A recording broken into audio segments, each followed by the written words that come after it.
नमस्कार, स्वागत आहे तुमचं सीमा अँड कोमल रेसिपी चॅनल मध्ये। आज आम्ही पुन्हा एक रेसिपी घेऊन आलो आहोत खास तुमच्यासाठी। आज आपण बनवणार आहोत गुजराती स्पेशल खमण ढोकळा।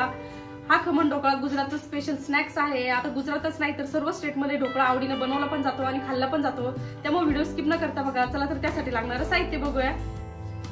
ढोकळा बनवण्यासाठी लागणारे साहित्य, इथे मी 1 कप बेसन घेतलेला आहे। हे बेसन मी स्वच्छ चाळून घेतलेलं आहे।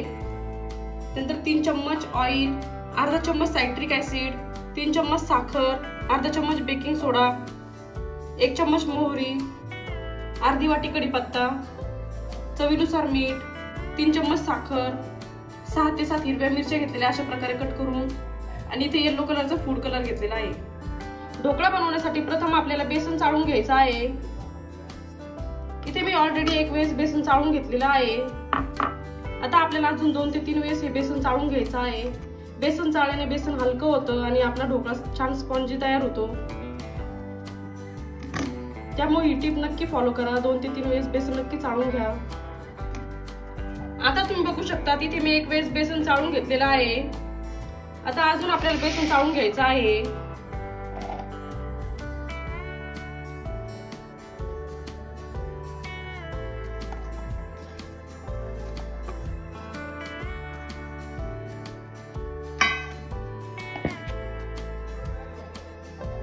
आता तुम्ही बघू शकता ही आपली तिसरी वेळ आहे, एक स्टार्टिंगची आणि एक आत्ताची आणि आता ही एक, असं मी 3 वेळेस बेसन चाळून घेतलेलं आहे। आता आपलं बेसन चाळून झालेलं आहे। आता आपल्याला सर्वात महत्त्वाचं एक काम करून घ्यायचं आहे, ते म्हणजे ढोकळा ज्या पॉट मध्ये सेट करायचं त्याला ग्रीस करून घ्यायचं ऑइलने। इथे मी केक टिनचा वापर करणार आहे।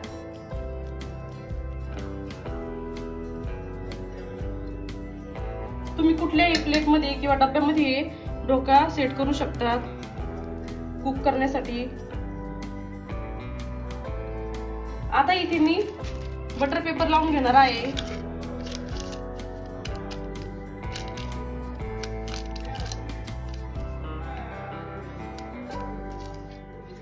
म्हणजे आपला ढोकळा लवकर डिमोल्ट होतो।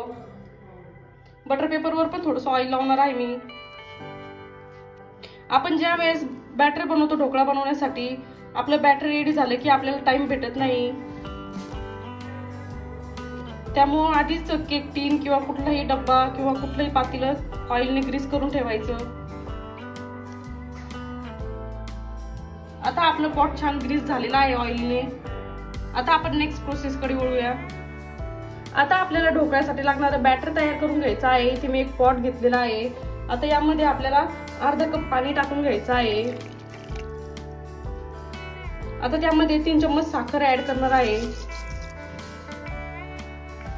त्यासोबतच सायट्रिक ऍसिड ऍड करून घ्यायचं।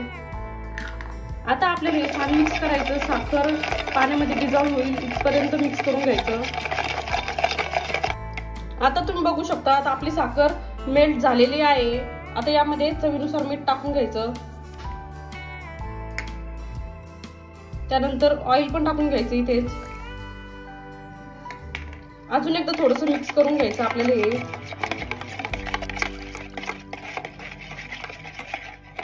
आता यामध्ये आपल्याला बेसन ऍड करून घ्यायचं आहे।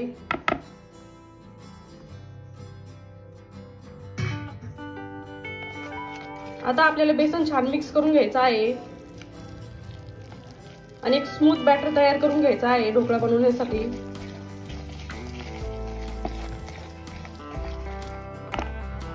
आता इथे आपल्याला थोडं थोडं पाणी ऍड करायचं आहे।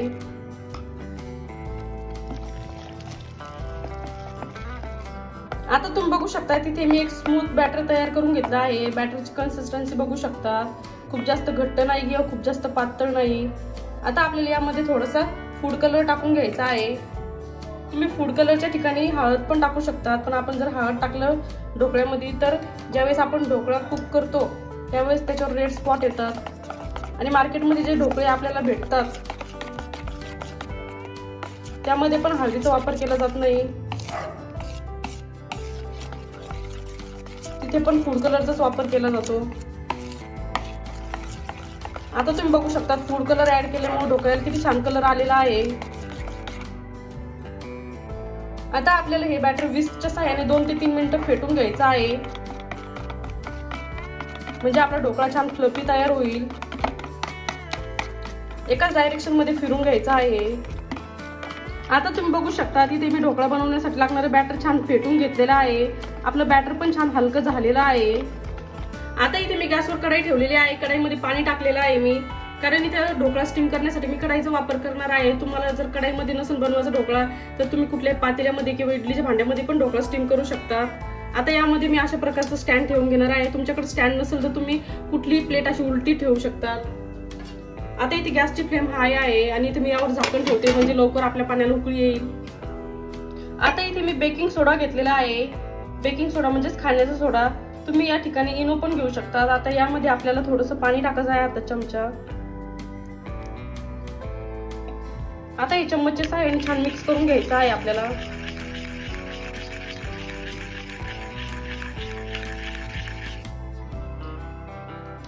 आता आपल्याला हा बेकिंग सोडा ढोकळ्याच्या बॅटर मध्ये टाकून घ्यायचा आहे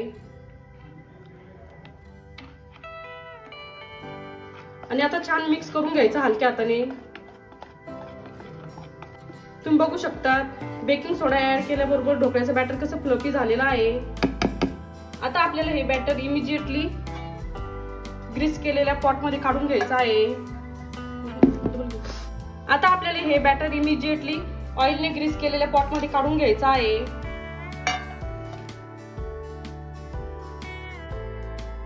आता तुम्ही बघू शकता ढोकळ्याचं बॅटर मी सर्व या पॉट मध्ये ट्रान्सफर करून घेतलेलं आहे। आता आपल्याला या पॉटला थोडंसं टॅप करून घ्यायचं आहे म्हणजे यामध्ये असलेले एअर बबल्स निघून जातील।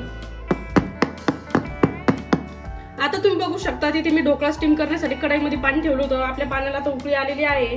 आता यामध्ये मी हा पॉट ठेवून घेणार आहे ढोकळ्याचा। आता आपल्याला 15 मिनिटं हा ढोकळा छान स्टीम करून घ्यायचा आहे हाय फ्लेमवर। आता आपण चेक करूया आपला ढोकळा स्टीम झाला की नाही। तुम्ही बघू शकता आपला ढोकळा स्टीम झालेला आहे आणि ढोकळा किती छान फुललेला पण आहे। आता आपण टूथपिकच्या साहाय्याने चेक करूया शिजला की नाही तो। हे बघा टूथपिक क्लीन निघलेली आहे, याचा अर्थ असा आहे की आपला ढोकळा कुक झालेला आहे। आता इथे मी गॅसची फ्लेम ऑफ करणार आहे आणि हा पॉट असाच ठेवणार आहे म्हणजे थंड होईल। आता इथे मी तडका बनवण्यासाठी गॅसवर पातेलं ठेवलेलं आहे, त्यामध्ये 1 ते 2 चम्मच ऑइल टाकलेलं आहे। ऑइल आपलं छान गरम झालेलं आहे। या स्टेजला मोहरी ऍड करून घ्यायची। मोहरी तडतडली छान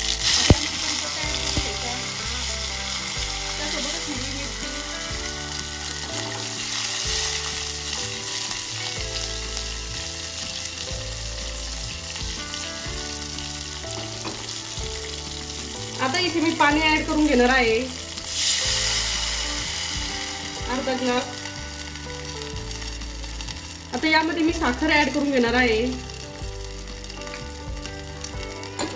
ढोकळ्यामध्ये हा तडका सर्वात महत्त्वाचा असतो कारण ढोकळा खाताना कोरडा लागू नये त्यासाठी आपण हा तडका बनवला जातो। ज्यावेळेस आपण तडका ऍड करतो ढोकळ्यावर तर ढोकळा छान मॉइस्ट लागतो खायला।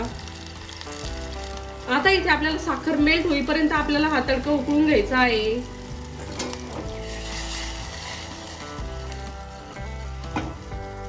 आणि सर्वात महत्त्वाची टिप्स, तडका गरम असताना ढोकळ्यावर कधीच ऍड नाही करून घ्यायचा।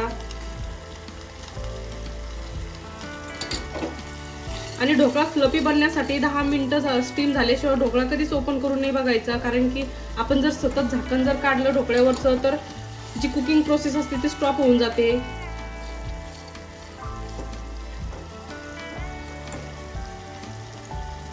आता आपला तडका रेडी झालेला आहे।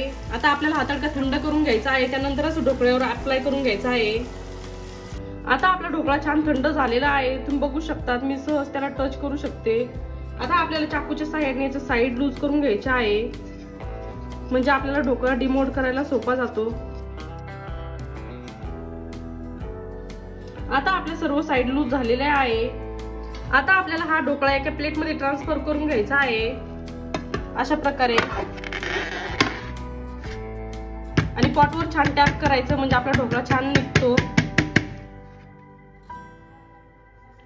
हे बघा आपला ढोकळा ऍज इट इज निघलेला आहे। आता यावर असलेलं बटर पेपर काढून घ्यायचं आहे आपल्याला।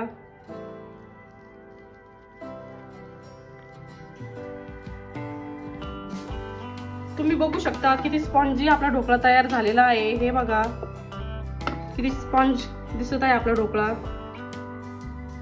तुम्ही बघू शकता सर्व साईडने। आता आपल्याला ढोकळ्याचे पीस कट करून घ्यायचे आहे।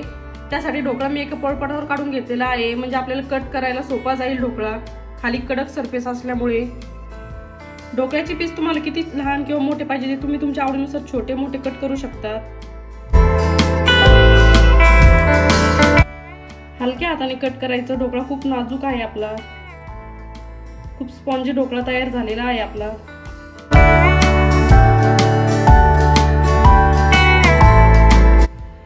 आता इथे मी उभे कट मारून घेतलेले आहे। आता आपल्याला आडवे कट मारून घ्यायचे आहे।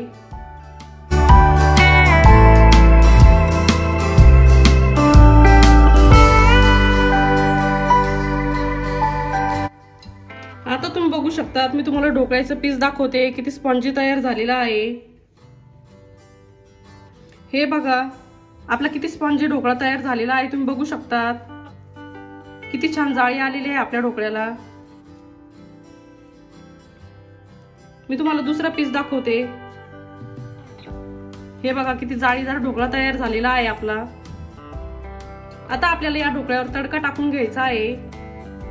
आता तुम्ही बघू शकता तिथे मी सर्व ढोकळ्याचे पीस एका प्लेट मध्ये काढून घेतलेले आहे। आता आपल्याला यावर तडका अप्लाय करून घ्यायचा आहे।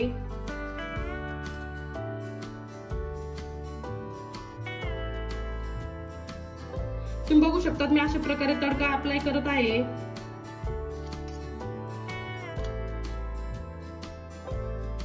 म्हणजे आपला ढोकळा छान मॉइस्ट लागतो खाताना।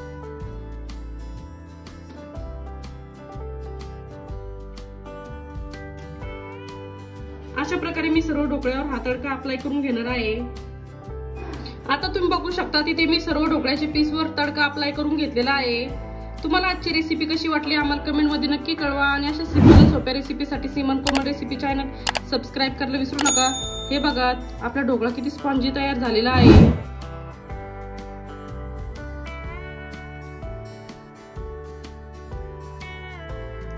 मस्तपैकी गुजराती स्टाईल स्पॉन्जी खमण ढोकळा तयार झाला आहे। तुम्हाला आजची रेसिपी कशी वाटली हे आम्हाला कमेंट मध्ये नक्की कळवा आणि अशा सिंपल आणि सोप्या रेसिपीसाठी सीमन कोमल रेसिपी चॅनल सबस्क्राईब करायला विसरू नका। ऑलरेडी सबस्क्रायबर असेल तर व्हिडिओला लाईक करा, कमेंट करा आणि शेअर करा। चॅनलवर नवीन असेल तर चॅनलला नक्की सबस्क्राईब करा आणि बेल आयकॉन म्हणजे घंटीला प्रेस करायला विसरू नका, जेणेकरून तुम्हाला नवीन नवीन व्हिडिओचे नोटिफिकेशन मिळतील।